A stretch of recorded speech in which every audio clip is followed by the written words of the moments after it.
They say it's grabbers only, and the reason why is because I'm currently at the Grab office in Kuala Lumpur. You're watching Observing ASEAN with me, Ibrahim Sani, and my colleague Rizal Zulkapli. The reason why I'm at Grab is because I want to understand better what an ASEAN company like Grab does for the region. And most importantly, I'll be discussing this with Grab Malaysia Country Director, Sean Goh, to understand better the prospects of what this region offers for Grab and for people in ASEAN. I think when we look at regulations overall as a topic, most of the time the spirit of the regulations are very strong. And in this case, in our case in Malaysia, the spirit of the regulations is about quality and safety. And I think that's important to build towards. But when we talk about readiness, one challenge is that regulations tend to be a bit stagnant over time. So take for example e-hailing regulations. The starting base for e-hailing regulations is the taxi regulations. And taxi regulations really were created in a different time where you had less access to technology, you had less means to actually innovate for quality and safety. So our biggest suggestion really was building upon that base of the regulations. How do we leverage technology to innovate? Not only to meet the regulations, but to actually set a new bar for ASEAN as well as the whole world. I think to some extent there is some customization for the country. So for Indonesia, for example, bikes are a very big part of the e-hailing industry. In Malaysia, we're really a lot more focused on cars. Malaysians are very used to cars as the primary mode of transport. The customization that I think is more important than the country-specific customizations is really customizing to cater to the digital industry. So one example is, in the past we used to have full training for a few hours, classroom training basically. Drivers come in, they sit through training, and really we're not sure whether that results in good quality or good behavior or great service. Or something that we've been testing that is only possible in e-hailing today, not in the taxi industry in the past, is digital training. Digital training through the smartphone allows us, first of all, to be a lot more contextually relevant. So we can actually feed training material that is relevant to that specific driver, that specific driver's feedback and patterns. It can be timely, so we can actually give feedback on how to actually greet the customer when the driver first gets a pickup, for example. So the timeliness and the relevance of the content is very critical. I think when we're thinking about a business, well, the way we think about it is not really about a service, it's really about what our consumers want. So if you actually pull back a few years ago, not that long ago, right, say 5 years ago, for our consumers, when they hit a button and a taxi shows up, it's a magical experience, it's very impressive. Just a few years later, people no longer expect the car to show up. They expect the car to show up fast, clean, with good service. And people want to be able to change their destinations. The expectations grow tremendously. What we're seeing now is that the expectations are growing not just in terms of depth, but also breadth. People want their apps to do more and more for them. And a lot of studies have shown that most people only have 5 apps that they interact with. So if that app is going to be on my front page, I expect it to do everything. So essentially, when we're talking about innovating, or we're talking about creating new services, building towards that super app vision, what we're really trying to do is follow the consumer. Yeah, I mean, the business and the space that we operate in is the online to offline space.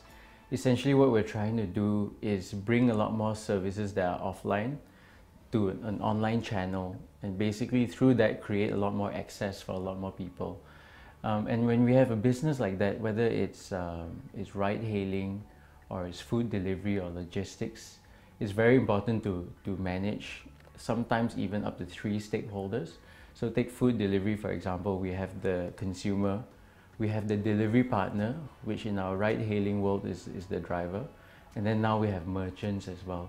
It's more and more important to, I think about this setup as almost like a mini economy.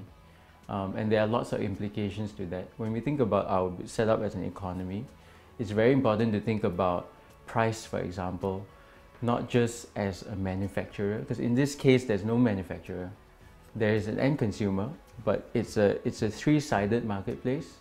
So when we think about price, it's no longer about charging the maximum price that we can, or charging the lowest price so that we get the most consumers. We have to make sure that we serve both sides well. Absolutely. If you think about ASEAN, what's really interesting about ASEAN as a region, we have more than 500 million people here, and yet it's really a diverse setup, basically 10 different countries. Each country is totally different. But if you look closely, you can actually pick out some trends that actually cut across all 10. There's a growing middle class.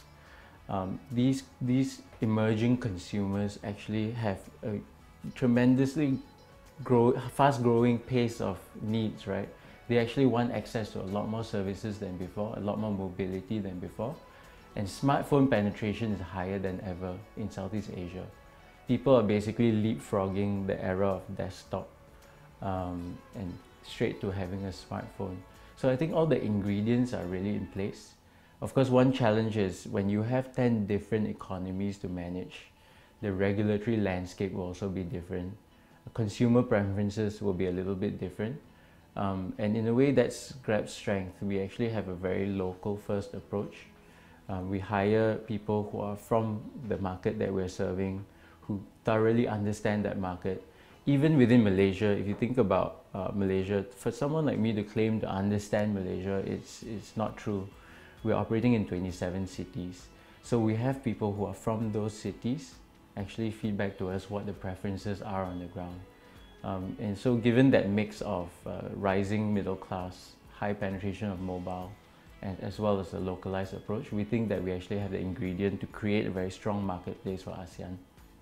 I think there's some truth in that. Of course, China and the US are very established tech ecosystems, so we do expect to see a lot of unicorns come out from there. What's really unique about ASEAN is if you think about our counterparts in the US. In the US, it's a very sort of vertical or service-oriented space where our ride-hailing apps tend to really focus on transport as a service. In Southeast Asia, people seem to be a lot more open to having their everyday needs served by a tech platform. And it could be a result of people basically just having entered into the digital space and being a lot more open to various services being on the platform.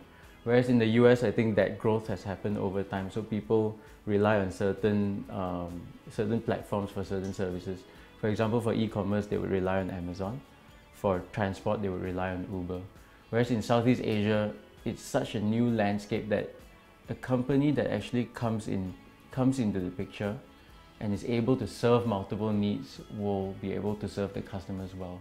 So I think in that sense, you'll see a lot more unicorns come up based on leveraging their strength across different businesses. We're actually seeing a landscape where there's a lot of funding out there, and the investors are really looking for companies or businesses that are able to serve these needs well. Because ultimately, if you look at the ride-hailing business, for example, there's no strong loyalty towards a brand just because it's been in place longer. The loyalty we believe, is towards the customer service. So if a brand can show that it's able to serve customers well, we believe that funding will also come. Yeah, so we actually see loyalty as 2 layers almost. The first layer is we need to be able to serve you well when it comes to your basic needs. So I'll give you an example, right? Imagine we gave you, the second layer really is about the sweetener, right? Really creating delight. Imagine we gave you points and lots of benefits, but we don't even get you a car on time when you call for one. So that's not going to work out. What we're trying to do is go for both layers. Hopefully we serve your needs well, and then on top of that put in sweeteners so that people relate to our brand better, so that people feel that they're getting more value. Yeah, if we look at our own business, I think that ASEAN can work, but it is hard work to make it work. Ultimately, we are talking about very different countries. Although a lot of them are going through similar problems, and there's a lot of room to share. So if you look at our own business, our various countries do well because number one, they take a hyper-local approach, and number two, we quite proactively share the learnings across our countries. So maybe that's something that our ASEAN nations can also practice. First of all, of course, looking inwards and taking a local approach, but being a lot more open in sharing that growth across. That was my conversation with Sean Goh of Grab Malaysia. If you want to watch more interviews like this, just head on to astroawani.com/observingasean. Also, we have plenty of other shows on offer at our news channel. Just head on to Astro Awani, find the show page, and you're going to have a plethora of information there. Remember, you can watch us on our mobile phone app as well. Just download Astro Awani on Google Play or Apple App Store. That's it from me for this week. Until next time.